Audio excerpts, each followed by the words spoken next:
বর্তমান সরকার দেশের জন আকাঙ্ক্ষাকে উপেক্ষা করে তারা একদলীয় শাসন ব্যবস্থা কায়েম করার বিপজ্জনক পথের দিকে অগ্রসর হচ্ছে। যেই ফ্যাসিবাদকে বাংলাদেশের মানুষ অনেক সংগ্রাম, অনেক রক্ত, অনেক লড়াই, অনেক জীবনের মাধ্যমে বিতাড়িত করেছিল, বর্তমান সরকারের কার্যক্রম আমাদেরকে আবার শঙ্কিত করে তুলছে যে তারা আবার ভিন্ন রূপে সেই ফ্যাসিবাদকেই বাংলাদেশে ফিরিয়ে আনতে চায়। সেই ক্ষেত্রে আমাদের দৃঢ় প্রত্যয় এবং আমাদের ঘোষণা হলো ফ্যাসিবাদের এই প্রত্যাবর্তনকে আমরা আবার যে কোনো মূল্যে রুখে দেব ইনশাআল্লাহ। সেই লক্ষ্যে আমরা ধীরে ধীরে আমাদের এই আন্দোলনকে এবং আমাদের এই কথা আমরা জাতির কাছে উপস্থাপন করছি।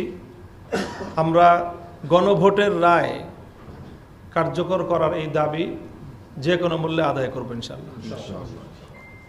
ইতিমধ্যে গত 4 এপ্রিল 11 দলের পক্ষ থেকে গণভোটের রায় কার্যকর করার দাবিতে রাজধানীতে বিক্ষোভ সমাবেশ এবং বিক্ষোভ মিছিলের কর্মসূচি পালন করা হয়েছে। এখন আমরা আমাদের এই দাবির পক্ষে অব্যাহত কর্মসূচি পালন করে যাব। আমি এখন আমাদের সামনের নির্ধারিত বা আমাদের সিদ্ধান্তকৃত কর্মসূচিগুলো ঘোষণা করছি। সেই সাথে বর্তমানে জানি আমরা দেখছি সারা দেশে নতুন করে আরও জনদুর্ভোগমূলক বেশ কিছু ইস্যু সংযুক্ত হয়েছে। এখানে যে জ্বালানি সংকট, বিশেষ করে জ্বালানির অব্যবস্থাপনাগত যে সংকট, সরকারি অব্যবস্থাপনার কারণে জনমানুষে চরম দুর্ভোগ তৈরি হয়েছে। তারপরে এখানে বিরোধী দলীয় নেতাকর্মীদের উপর ইতিমধ্যেই আইসিটি অ্যাক্টের মতো সেই বাতিল হওয়া আইনের প্রয়োগ, এই জাতীয় কার্যক্রম আমরা লক্ষ্য করতে পারছি। তো এই সকল বিষয়গুলি নিয়ে আইন শৃঙ্খলা পরিস্থিতির অবনতি, সে বিষয়গুলো নিয়েও আমাদের বক্তব্য থাকবে। তো আমরা গণভোটের রায় কার্যকর করার যে আমাদের মুখ্য দাবি, সেই দাবির আদায়ের লক্ষ্যে আমাদের ধারাবাহিক কর্মসূচির আমরা ঘোষণা করছি। আমরা এ ব্যাপারে জনসচেতনতা তৈরি করার জন্য 11 দলের পক্ষ থেকে লিফলেট বিতরণ করা হবে। আগামী 9 এপ্রিল রাজধানীর শাহবাগে বিকাল 5টায় 11 দলীয় ঐক্যের কেন্দ্রীয় নেতৃবৃন্দ লিফলেট বিতরণ কর্মসূচির উদ্বোধন করবেন এবং 9 এপ্রিল থেকে সপ্তাহব্যাপী এই গণসংযোগ এবং লিফলেট বিতরণ কর্মসূচি দেশব্যাপী পালিত হবে। 9 এপ্রিল বিকাল 5টায় শাহবাগে গণসংযোগ এবং লিফলেট বিতরণ কর্মসূচির আনুষ্ঠানিক উদ্বোধন হবে। 11 এপ্রিল দেশের সকল মহানগরীগুলোতে এই দাবি আদায়ের লক্ষ্যে বিক্ষোভ কর্মসূচি পালিত হবে। 12 এপ্রিল সকল জেলায় বিক্ষোভ কর্মসূচি পালিত হবে। 13 এপ্রিল ঢাকায় ডিপ্লোমা ইঞ্জিনিয়ার্স ইনস্টিটিউশনের মুক্তিযোদ্ধা হলে জাতীয় সেমিনার হবে। এইভাবে আমরা পর্যায়ক্রমে আমাদের এই দাবি নিয়ে আমরা জনতার কাছে যাব এবং জনগণের যে গণভোটে প্রদত্ত রায়, সেই রায় কার্যকর করার দাবি জনগণকে সাথে নিয়েই আমরা আদায় করব ইনশাআল্লাহ। বাংলাদেশের রাজনৈতিক এবং রাষ্ট্রীয় কাঠামোর যে আমূল সংস্কারের আকাঙ্ক্ষা নিয়ে জুলাই বিপ্লব হয়েছিল, হাজারো মানুষের রক্ত এবং জীবন, হাজার হাজার মানুষের পঙ্গুত্ব বরণের মধ্য দিয়ে ফ্যাসিবাদ বিরোধী, বৈষম্য বিরোধী যে আন্দোলন বাংলাদেশে পরিচালিত হয়েছে এবং সেই জুলাই অভ্যুত্থান পরবর্তী বাংলাদেশে যে জন আকাঙ্ক্ষা তৈরি হয়েছিল,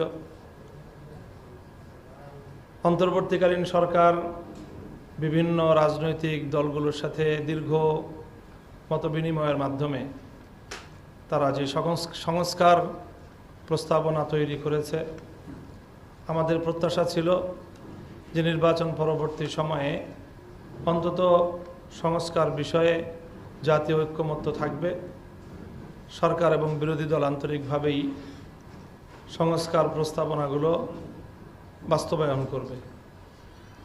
কিন্তু আমরা লক্ষ্য করছি যে 133টি অধ্যাদেশের মধ্যে জনগুরুত্বপূর্ণ নীতি নির্ধারণী এবং ফ্যাসিবাদ রোধের বাংলাদেশের ভারসাম্যপূর্ণ রাজনৈতিক বন্দোবস্ত নিশ্চিত করার জন্য যেই গুরুত্বপূর্ণ অধ্যাদেশগুলো ছিল, তার মধ্যে 20টি অধ্যাদেশকেই বর্তমান সরকার পাশ না করার সিদ্ধান্ত গ্রহণ করেছে, যেটি বাংলাদেশের মানুষকে মর্মাহত করেছে। সেই সাথে তারা গণভোটের 70% মানুষের যে মতামত, সেটাকেও উপেক্ষা করার পথে এই সরকার হাঁটছে। দায়িত্বশীল বিরোধী দল হিসেবে 11 দলীয় ঐক্য এই পরিস্থিতিতে তারা নীরব থাকতে পারে না। এই জন্য আমরা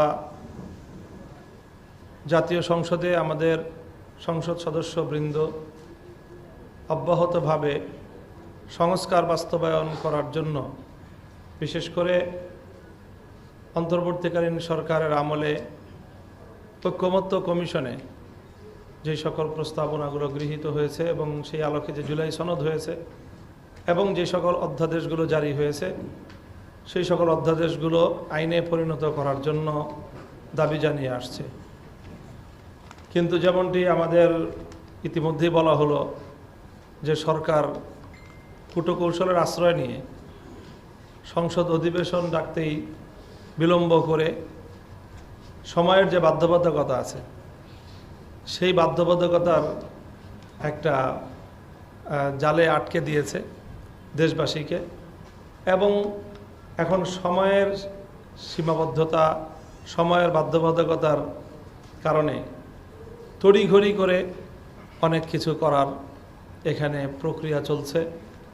আগামী 12ই এপ্রিল পঞ্জিকা দিবসের যে সংসদ অধিবেশনের 30 কর্মদিবস সমাপ্ত হওয়ার যে টাইমলাইন, সেটাকে কেন্দ্র করে এখন সকাল বিকাল এবং বন্ধের দিনেও সংসদ অধিবেশন পরিচালনা করার এই পথ অবলম্বন করতে হয়েছে।